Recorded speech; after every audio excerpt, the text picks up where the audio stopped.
Magandang araw mga kaibigan. Ito, may natanggap na naman akong mga messages na ang ating mga active na sundalo, nilalabas nila ang kanilang mga sama ng loob, hinanakit, o yung totoong informasyon na nalalaman nila tungkol sa ating bayan. Okay, ang ating mga active soldiers, hindi sila pwedeng magsalita.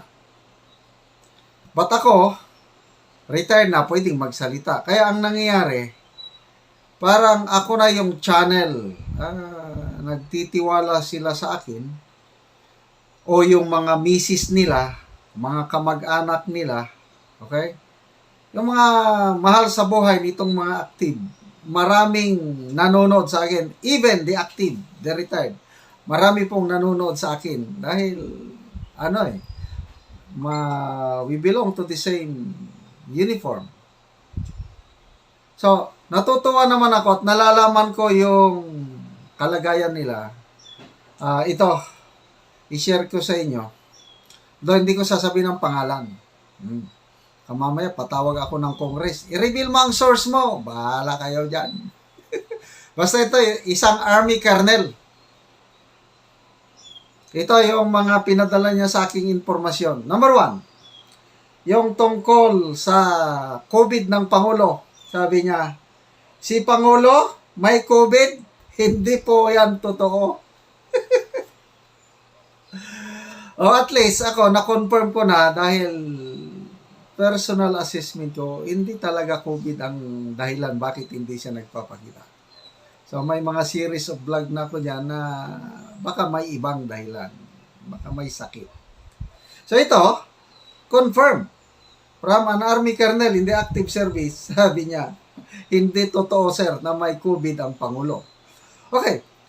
Hinihintay ko na magsabi siya, ano ba talaga ang sakit? Ako naman, ayoko siyang pilitin kasi baka, at least, alam ko na, confirm ko na hindi COVID ang sakit ng Pangulo. Kung ano yan, malalaman pa rin natin, mabubuking pa rin natin, kailang niloloko nila ang taong bayan. Yung sinasabi na COVID, kalukuhan yun. Kaya sinungaling itong Presidential Communications Office. Kayo dyan sa PECO, I hope makarating sa inyo ito. Mga sinungaling kayo. I'm sorry. Baka pwede nyo kung, I don't know, sinong magpatawag sa akin nito. Kongreso ba, Senado, whatever, ikulong nyo ako. Bring it on. Basta, kalabisan na yan. Huwag nyong lukuhin ang publiko sa inyong pagsisinungaling. Hindi kami maniwala na COVID ang sakit ng Pangulo. Wala na ang COVID ngayon. Sipon, trangkaso na lang ang COVID. Kung COVID ka, pwede kang magsalita. Bakit ayaw magsalita ang Pangulo? Yam-yam mo diya kung sa Bisaya. Bugal-bugal mo. Tambalos-los mo dyan sa PCO. Okay, ito pa.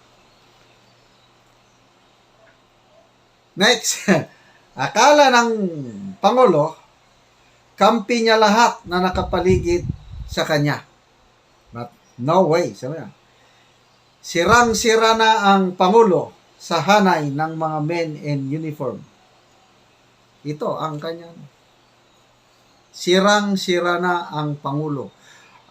Sa mga generals, siguro okay.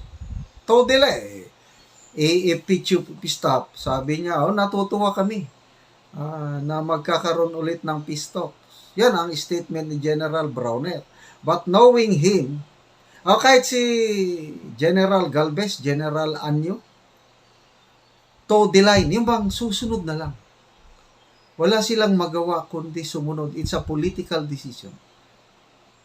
Kung ayaw nilang sumunod, mag-resign sila. Kung hindi pa ayaw pa nilang mag-resign, yun na lang, susunod na lang. Then si Defense Secretary Gibo Chodoro, wala, susunod lang. But the ordinary soldiers, ito pa, colonel, kasi ano pa yan, hindi pa masyadong political appointee, maliban lang kung full colonel. But ito, lieutenant colonel ito. Hindi pa siya dadaan sa commission ng appointments. Lieutenant colonel daw, palaban pa yan. Mga idealistic pa yan. Ako, nung ganyan ang maranggo ko, kamuat, may relieve niya ako, relieve. Sabi niya, basta, gawin ko lang trabaho ko. Ganun, matapang ako nung itong mga ranggo. Walang politiko sa akin. Ganun. So, ano pa? Dali kay nawala. So, sirang-sira na si BBM sa hanay ng men in uniform. Then, dagdag niya, wala kaming magagawa, sir, kung ipagpilitan nila ang pistoks. Wala na lang. Yuyungo na lang yan. Yung mga pagsabi, kasi basta may pistok, SOMO. Ano yung SOMO? SOMO, Suspension of Military Operations. Karamihan, pistoks. Tigil. So, ang sundalo, ako noon, kung tutusin, mas pabor sana. Kasi makapagpahinga eh. Doon lang kami sa barracks. Or mag-uwi, ganun, kung ano-anong gagawin. But, knowing yung sitwasyon sa insurgency na kung ilang buwan ang SOMO, we believe, after few months, lalakas na naman yung NPA dahil nakapagpahinga, kung may yung may sugat, nakapunta ng doktor, okay, kolekta na ng pagkain, nakapang-recruit, nakapag-training. Yung 3 months, nako, malaking magagawa na yun, yung 3 months na SOMO. O abutin pa ng 6 months, patay na. Kaya, ang laking pagkadismay ako itong nangyayari yan kasi naramdaman ko yan, yung mga palaging SOMO noon. Nung na-stop ang pistoks, operate kami ulit. Nako, ang mga kalaban naka-trensera o yung naka-establish na naman. Kaya kalokohan talaga itong pistoks at ang men in uniform, wala silang magagawa. Susunod na lang. Kaya lang ito ang sabi niya, sir, balang araw, we will step in.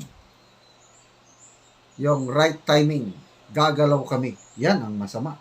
Yan ang delikado. Sabi niya. Ano yung right timing? Kung hinog na, parang ganun ang nakikita ko. Sa ngayon, kung sa bunga pa, medyo maasim pa. Hindi pa pwedeng pitasin. But once na hinog na ang sitwasyon, itong mga men in uniform na constitutionally bound to protect the Philippines. Don't worry mga kababayan. Dahil ang ating mga men in uniform may puso't damdamin. Hindi yan bulag, pipi at bingi. Gagalaw at gagalaw yan kung hinog na ang bunga. Kaya huwag po tayong mag-apura. Let's pray for baka sakaling maagapan pa ito eh. O yan, yung pistoks na yan. Sakaling, kasi magsisimula pa lang eh.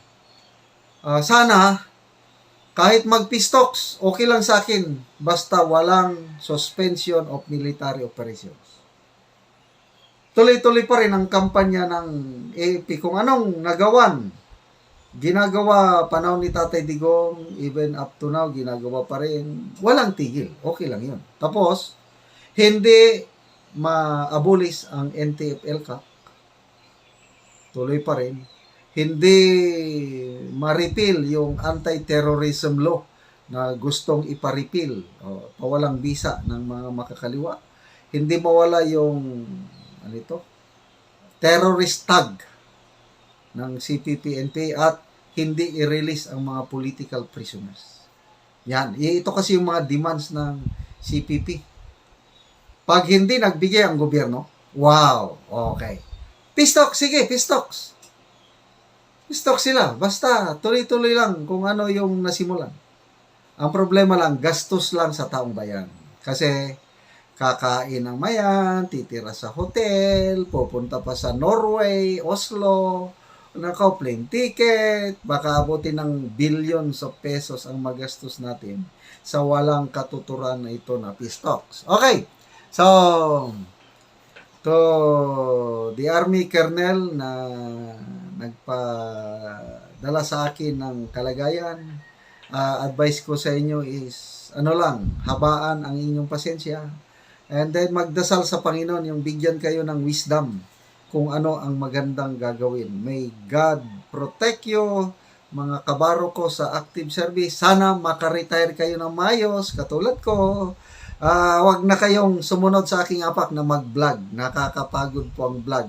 Lalo na yung ganitong political content. Nako, wag na. Malagay pa sa buhay nyo ang panganib. Malagay sa panganib ang buhay nyo, wag na. Ako na lang ang makisawsaw sa politika.